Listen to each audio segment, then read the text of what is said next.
Hey guys, in this video, I'll show you how to build and deploy a Nuxt.js project with Bolt. All right, so let's begin with the video. So I created a brand new Bolt project right here. If you want to create your own Bolt project, all you have to do is go to bolt.new. It automatically creates a brand new project for you. You're going to need a Stack Blitz account in order to do this. So just make sure that you have a Stack Blitz account in order to actually follow along. Then, what we want to do is come down where it says Nuxt.js. This is going to build us a boilerplate template Nuxt.js application. It's going to install the dependencies as well, start the application right within the browser, so we can go ahead and actually preview it.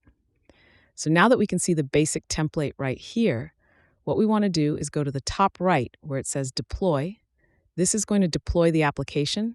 It's going to update our package.json, install all the necessary dependencies as well, build the application, and deploy it to Netlify. So now we can see that we have a live URL site. If we go ahead and tap on that, we can see our project that we just made is now live. What we want to do now is go ahead and claim that URL. So this is going to add this project to our Netlify account.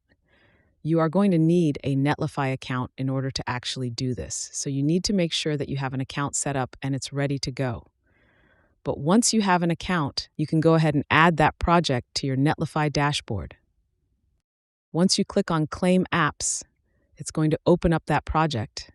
And now you can see we can add a custom domain as well, adjust the site configuration to our liking.